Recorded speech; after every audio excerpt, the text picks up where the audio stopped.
Hi everyone. हमारे साथ हमारी एक पुरानी पेशेंट है जिनका आइडेंटिटी हम नहीं बताने वाले किसी को। हम इनका फेस भी ब्लर इसीलिए कर रहे हैं, लेकिन ये हमारे पास आज आई हैं अपना केस हमें बताने के लिए। मैंने इनसे रिक्वेस्ट की थी कि आप प्लीज अपना केस हमारे फ्रेंड्स के साथ, हमारे व्यूअर्स के साथ, हमारे दूसरे पेशेंट्स के साथ डिस्कस कीजिए, क्योंकि पेशेंट कई बार ट्रीटमेंट कराने के बाद टूट जाता है। वो एक बार फेलियर होने के बाद दूसरे फेलियर के लिए नहीं जाना चाहता, या दूसरी बार सक्सेसफुल होगा नहीं होगा ये भी ट्राई नहीं करना चाहता, बस वो बैठ जाता है। इसीलिए इनका केस बहुत स्पेशल है। आप जब इनका केस सुनेंगे तो आपको पता चलेगा कि इन्होंने कितनी डिफिकल्टीज ली अपने लाइफ में, उसके बाद इनको प्रेगनेंसी आई है। आज इनका 3rd मंथ चल रहा है प्रेगनेंसी का। तो हम ये जानने की कोशिश करेंगे कि कैसे ये यहाँ तक पहुंची और क्या-क्या डिफिकल्टीज आई थी। तो पहले तो हम इनसे जान लेते हैं कि ये इनका क्या बैकग्राउंड है, कैसा है। तो मैडम बताइए अपने बारे में। सर मेरा एज 44 है और मेरे हस्बैंड का एज 51 है। हम लोग का शादी का 19 साल हो गया है। हम लोग बहुत बार बच्चे का ट्राई करे लेकिन नहीं हुआ नॉर्मली। फिर हम लोग आईवीएफ कराए, 3 बार कहाँ पे कराया था आप लोगों हम ने लोग पहले? आईवीएफ चेन्नई में और कोलकाता दोनों जगह अच्छा, पर कराए थे। अच्छा, तो इसमें क्या हुआ, 3 आईवीएफ कराए, 3 आईयूआई कराए। तो अच्छा। हम लोग का दोनों बार फेलियर हो गया। हुँ, हुँ, हुँ। इसके बाद हम लोग जब टेस्ट वेस्ट कराए तो पता चला कि मेरा स्पर्म जो है उसमें कुछ प्रॉब्लम है और मेरा जो है एम्ब्रॉयडिंग अच्छा, हाँ एंडोमेट्रियम। एंडोमेट्रियल हाँ, लाइन जो है उसमें कुछ प्रॉब्लम है बोले। अच्छा। तो इसके बाद फिर से और एक बार ट्राई करे तो उसमें जो मेरा पॉजिटिव आया था। तो उसके थोड़े जो दिन के लास्ट बाद टाइम आपने केस कराया था जी जी आईवीएफ के थ्रू वो पॉजिटिव आया था। जी जी। तो उसके बाद में फिर क्या हुआ, 3 महीने के बाद ही मेरा अबॉर्शन हो गया। अच्छा। फिर इसके बाद हम लोग और ट्राई नहीं करे। तो आप हम तक कैसे आए और आपने ये जो वापस एक अटेम्प्ट किया वो कैसे किया? एक्चुअली सर मेरा बहन जो है पोर्टब्लेयर में अरुण हॉस्पिटल में डिलीवरी हुआ था। नॉर्मली नॉर्मली हुआ प्रेगनेंसी था आई? जी, अच्छा, नॉर्मली हुआ था। तो वो अपना बच्चा का ट्रीटमेंट के लिए आई थी। अच्छा। तो वहाँ पर यूट्यूब चैनल में टीवी में देखी कि यहाँ अरुण सर ने आईवीएफ सेंटर खोला है। वहाँ पर बहुत सारा पॉजिटिव केस आया है, बहुत सारे प्रेग्नेंट वुमेन आए थे और किसी-किसी का डिलीवरी हो चुका था। हम लोग भी सर को दिखाने आए थे। तो वो हम सोचे कि क्यों ना अपना बहन मतलब बताए करके, तो वो मेरे को फ़ोन करके बताई कि ऐसा है करके।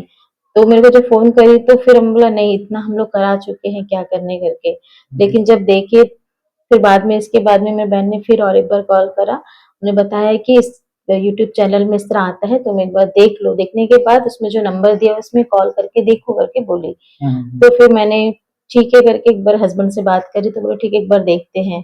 मैं आपका नंबर मिला, मैंने आपसे बात किया तो आपने कहा कि जितना भी मेरा रिपोर्ट्स है भेजने के लिए, हुँ, हुँ। तो सारा रिपोर्ट्स आप देखने के बाद एक सीमेन एनालाइज़ का वीडियो भेजने के लिए कहा। बिल्कुल। हुँ। एक्चुअली मैं इसका बताता हूँ। एक्चुअली ये क्योंकि टर्म्स बहुत ज़्यादा टेक्निकल है इसलिए ये चीज़ मैं बताता हूँ। हुआ ये था कि जब इनका हमने रिपोर्ट्स मैंने देखा, तो इनके रिपोर्ट्स में एक चीज़ बहुत नॉर्मली हर जगह लिखी हुई मिली थी, वो ये कि इनका एंडोमेट्रियम थिन है। मतलब इनका एंडोमेट्रियम 5 एमएम से ज़्यादा होता ही नहीं था। चाहे वो साइकिल का 10th डे हो या 20th डे हो। इनका एंडोमेट्रियम बहुत थिन होता था। और जनरली आपका एंडोमेट्रियम जो होता है, जहाँ पे बच्चा बैठता है, वो धीरे-धीरे बढ़ता जाता है। जैसे आपका ओव्यूलेशन होता है, उसके बाद धीरे-धीरे वो बढ़ता जाता है, क्योंकि बच्चे को बन के वहाँ बैठना होता है। ये मैंने आपको प्रीवियस वीडियोज़ में बताया हुआ है। अब होता क्या था कि इनके पास 2 प्रॉब्लम्स थी। जैसा कि इन्होंने बताया, पहला इनका हस्बैंड का सीमेंस जो काउंट मोटिलिटी थी, वो बताते थे कि कम है। वो बताते थे कि 6 मिलियन 7 मिलियन ऐसे है।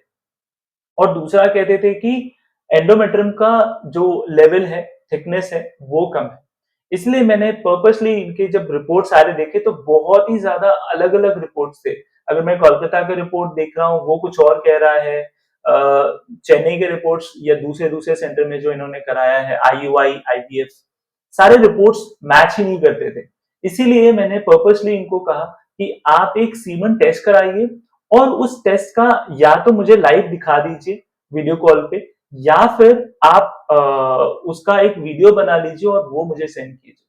तो जब इन्होंने वीडियो सेंड किया तो आपको क्या दिखा जब वीडियो आपने सेंड किया था या जब आप देख रहे थे, आपको स्पर्म में क्या दिखा?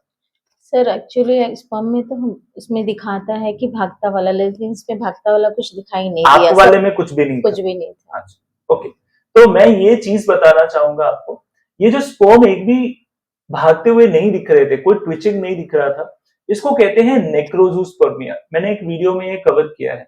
मैं आपको बताता हूँ ये होता क्या है। ठीक, नेक्रोज़ूस्पर्मिया मतलब आपका जितना भी सैंपल जो आप इजैकुलेट करते हो एक बार, उसमें एक भी स्पर्म नहीं होता जो जिंदा हो। सारे के सारे स्पर्म इमोबाइल होते हैं, वो डेड की तरह पड़े रहते हैं। इसमें एक दो स्पर्म डेड है कि नहीं है वो चेक करने के अलग तरीके हैं। जो तरीके हमने इनके हस्बैंड के साथ अपनाए और उसके बाद हमने इनका ट्रीटमेंट स्टार्ट किया। तो पहले ये जान लेते हैं कि ये हमारे पास आए कैसे, उसके बाद हम ट्रीटमेंट के बारे में बात करेंगे। तो बताइए आप कैसे आपने ये तो देख लिया कि अच्छा ये कुछ डिफरेंसेस आ रहे हैं आपके सीमेंट टेस्ट में। फिर आप कैसे पोर्ट ब्लेयर आई और कैसे आपने केसेस शुरू कराए? जब आपने बताया कि हम लोग का स्पर्म डेड है, तो हम लोग ये चीज़ हम लोग को कोई भी जगह नहीं बताए थे ट्रीटमेंट के दौरान। तो हम लोग को थोड़ा कॉन्फिडेंस आया कि नहीं हम लोग पोर्टब्लेयर जाएँगे और ट्रीटमेंट इसमें कराएँगे। इसमें एक और चीज़ बताता हूँ, आपको एक चीज़ बताऊँगा। एक्चुअली रिपोर्ट्स में इनके ये बताया जाता था कि जैसा मैंने पहले बताया 5-6 मिलियन, लेकिन आपके हस्बैंड का स्पर्म काउंट आपने देखा ना बहुत सारे थे। स्पर्म्स काफ़ी थे। स्पर्म काउंट इनफैक्ट इनका 30 मिलियन के आसपास था। लेकिन उसमें डेड थे। तो कई लोग करते ये हैं क्योंकि उनके पास टेक्नोलॉजी नहीं होती, क्योंकि उनके पास कोई इलाज नहीं होता उसका, तो कहते हैं स्पर्म ही इतना कम है कि हम आपका ट्रीटमेंट नहीं कर सकते। रियलिटी ये है कि स्पर्म तो है लेकिन वो डेड है, उसका ट्रीटमेंट नहीं था, राइट? जी। हाँ, तो फिर क्या हुआ? तो इसके बाद हस्बैंड और हम डिसाइड करे कि हम लोग पोर्टब्लेयर जाएँगे। फिर हम लोग पोर्टब्लेयर आए, आके फिर अरुण सर से मिले। मिलने के बाद सर ने बताया कि एक बार फिर से सीमेन एनालाइज़ कराइए और आपका आईवीएफ स्टार्ट होगा करके और इसके लिए एग डोनर चाहिए करके बोले। अच्छा, तो मैं ये डोनर का बताता हूँ, क्यों डोनर पे गए? सी इनका जो प्रीवियस साइकिल इन्होंने बताया कि एक प्रेगनेंसी आई थी, तो इनके उससे पहले 2 सेल्फ साइकिल हो चुके थे और दोनों साइकिल में अगर मैं गलत नहीं हूँ तो एक ही एग बता रहे थे निकला है ना? जी, उसमें हुआ ये था कि फर्स्ट साइकिल में एक एग निकला था मैच्योर बता रहे थे, दूसरे साइकिल में एक इमैच्योर एग मिला था, ठीक है? और तीसरे साइकिल में दूसरा सेंटर जो जहाँ पे गए उन्होंने डोनर एग यूज़ किया। तो इससे पता ये चलता है कि आपके एग निकल ही नहीं रहे। ये 0.4 जो एएमएच है, इसमें बहुत ही कम चांसेस है कि आपके एग अच्छे से निकलेंगे प्लस आपका जो एग क्वालिटी होगा वो भी बहुत ज़्यादा खराब होगा। मैं खुद एक एम्ब्रियोलॉजिस्ट हूँ, जब हम लोग एग को स्कैन करते हैं, तो हमें दिखता है कि क्योंकि ये एएमएच इतना खराब है, इसका एग क्वालिटी या तो हमें एग कुछ मिलेंगे नहीं या फिर बहुत ही पुअर क्वालिटी होगा। उससे होगा ये कि आपकी साइकिल वेस्ट होगी। आपका जो पूरा इंजेक्शन लगा है वो वेस्ट हो जाएगा, आपके जो पैसे लगे हैं वो वेस्ट हो जाएँगे। इसीलिए उसको बचाने के लिए और उसी आउटकम पे वापस ना आ जाने के लिए हम दोनों एग पे शिफ्ट हुए और दोनों एग पे शिफ्ट होने के बाद हमने इनका ट्रीटमेंट 2 तरीके से शुरू किया। पहला, हस्बैंड वाइफ के दोनों को अलग-अलग ट्रीटमेंट्स दी। पहले तो हम शुरू हुए इनके हस्बैंड के सीमेन स्पर्म से, सीमेन सैंपल से। सीमेन सैंपल में हमने क्या किया कि इनके हस्बैंड का सीमेन लिया और उसको हमने कैल्शियम आयनोफोर से ट्रीट किया। कैल्शियम आयनोफोर के ऊपर मेरा एक पेपर है जो कि मैं आपको लिंक में डिस्क्रिप्शन में दे दूँगा। अ, उसमें हमने ये बताया है कि कैल्शियम आयनोफोर से ट्रीटमेंट करने के बाद स्पर्म में मोटिलिटी आ जाती है। तो जो स्पर्म इनको दिख रहे थे कि वो डेड हैं, उनमें से कुछ स्पर्म जो कि अलाइव है, सिर्फ उनकी मोटिलिटी बंद हो गई है, वो स्पर्म मूवमेंट दिखाना शुरू करते हैं। तो हमने किया क्या कि वो जो स्पर्म थे, उन स्पर्म को सेपरेट किया और उन स्पर्म से एक डोनर को जो स्टिमुलेट किया था, उससे उन स्पर्म से एक्सीड कर दिया और हमने 6 में से 4 ब्लास्टोसिस्ट बने, जिनमें से एक बेबी को हमने ट्रांसफर किया। अब दूसरी साइड चल रहा था इनका ट्रीटमेंट। उस ट्रीटमेंट में हमने इनके लिए पहले तो किया एंडोमेट्रियल पीआरपी। तो आप बताइए कि कैसे हम एंडोमेट्रियल पीआरपी तक पहुंचे? मेरा लाइन सही रहने के लिए मेरा मेडिसिन स्टार्ट करे, उनके बाद देखे तो मेरा जो लाइन है सेम वही था। उससे ज़्यादा नहीं हुआ। तो इसके बाद डॉक्टर अरुण सर ने एडवाइस किया कि एंडोमेट्रियल लाइन सही रहने के लिए पीआरपी करना ठीक रहेगा। तो इसके बाद मेरा पीआरपी हुआ। पीआरपी होने के बाद उसके बाद जो नेक्स्ट मेरा जो साइकिल स्टार्ट हुआ, तो उसमें मेरा रिजल्ट पॉजिटिव आया। अभी मैं 3 मंथ प्रेग्नेंट हूँ।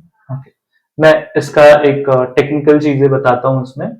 फर्स्ट जो साइकिल हमने किया उसमें हमने ये देखा कि इनका एंडोमेट्रियम का लाइनिंग सिर्फ 5.5 से ज्यादा नहीं जाता, 5 या 5.5 के बीच में ही रहता है।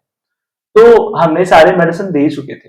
फिर अरुण सर ने हमें बताया कि आप एंडोमेट्रियल पीआरपी करो। एंडोमेट्रियल पीआरपी का फायदा ये है, इसके ऊपर मैं एक वीडियो बना चुका हूँ पीआरपी के लिए, मैं लिंक में डिस्क्रिप्शन में दे दूंगा आपको।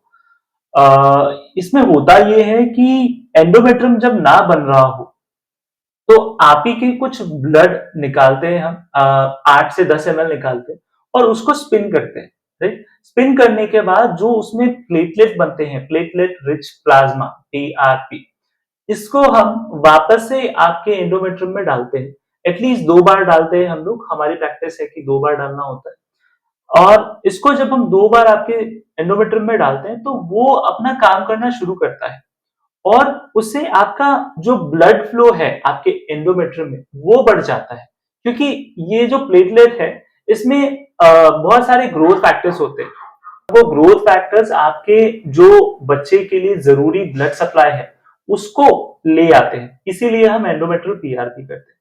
और जो हमने फर्स्ट साइकिल में हमने कुछ पीआरपी नहीं किया क्योंकि देखना चाहते थे कि वो नेचुरली होता है क्या, क्योंकि नेचुरली हो जाता है तो कुछ और जरूरत नहीं है। नेचुरली जब नहीं हुआ तो हमने पीआरपी किया। सेकेंड वाले में हम ये देख रहे थे कि इनका एंडोमेट्रियम बहुत फ्लक्चुएट हो रहा था। एक कॉन्सेप्ट आता है which is called leaky endometrium.